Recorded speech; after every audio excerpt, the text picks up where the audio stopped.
convince him a little bit to become what he became, the 46th Vice President of the United States of America from 2001 to 2009. Without further ado, ladies and gentlemen, I welcome to the stage tonight a hero of mine and a leader in our country, the Honorable Mr. Dick Cheney.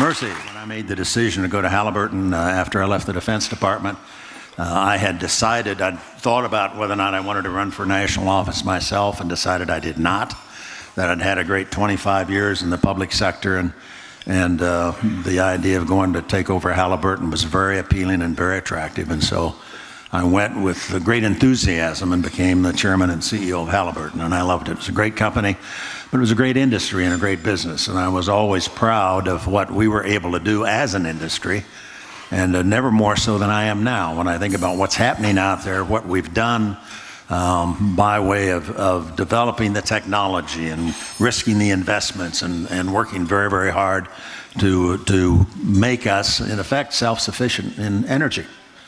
And it always bugs me every time Barack Obama acts as though he had something to do with it. Because, of course, he didn't. The government didn't have much at all to do with it. I want to thank all of you, what you do for all of us. I know how valuable the industry is to our national security. I was proud to be a member of the industry. I thought I was going to be very active, and that was going to be my career. And then George W. asked me to find somebody to be his running mate, and it turned out I was a lousy headhunter. I'll never forget the night I went home to my wife. We were living in Dallas then. We'd been there 5 years. I had real work, private sector, good job. And I went home and President had just reasoned with me, and then Governor. And I said, honey, sell the house. I quit my job. We're going back into politics. We nearly didn't make 50 years. But I have enormous respect for what you all do. Here is, how did you come to make this film? Why did you make this film? Spoiled. What was it that drove you? And there's a lot of answers to that question, but the primary answer is that we suffer under a national delusion. And it's too bad that the phrase, that word addiction, what is that? If you know anything about addiction, whether it's drugs, as we highlighted in the film, or gambling, or pick your addiction, those things that you're addicted to destroy your life. So as I've talked to people, I say, is oil destroying your life? No, not only is oil not destroying your life, oil is your life. Your life doesn't exist in any form that you would recognize without this most essential commodity. The hard reality is that the labor force within the oil and gas industry, top to bottom, so you're taking everything from exploration all the way to selling gasoline at a gas station, buying products, is generally ill-informed. The higher level folks, people that come to conferences like this one, know a heck of a lot more.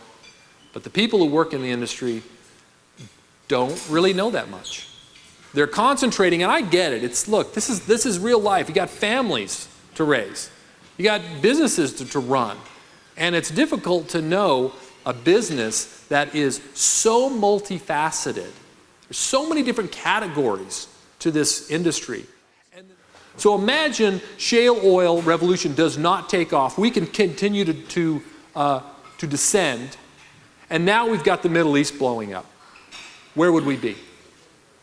I can tell you right now, we would be in a severe recession at the best, probably in a depression. The oil and gas industry has saved this country economically.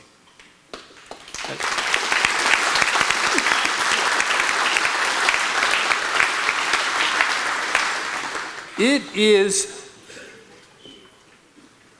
preposterous, ridiculous that the people of this country do not understand this. They think technology cell phones or tablets is somehow the big vibrant thing. No. It is energy, and it is oil and natural gas that drive this economy. Because, fracturing pollutes groundwater, causes earthquakes. What? None of this stuff is true scientifically. There is no evidence, but that's what they put out, and that's what people believe. Talking about using less oil and natural gas, well, hey, look, if some of these other sources can produce, fine, great, I'm behind it. We need to do what we can. Be cleaner. Guess what? We are a lot cleaner. We're doing a lot better as a society, and the oil and gas industry is saving our ass. What are you talking about? Conversation with you is going to be one that's going to be rather blunt. How many of you drink Fat Tire beer? No more. I'll personally come out of that audience and punch you in the mouth. How many of you wear Patagonia apparel? That's good. Let me tell you a couple of quick stories as it relates to the Longmont ballot measure campaign. The president and CEO of New Belgium Brewing in Fort Collins, Colorado, decided to endorse ban fracking. They actually, how many of you guys know of breweries that actually have policies in their handbook about fracking? I thought breweries were about brewing beer so we could drink it. We're the most regulated industry, one of the most regulated industries in the world, with a fantastic track record. That's what this is about. It's not about species protection. It's not about protecting water. It's not about protecting critters or habitat or air. It's about taking us out. Make no mistake about it. I see it every single week when we do focus groups or polling or whatever. I'm not one of these guys that has my finger in the air trying to test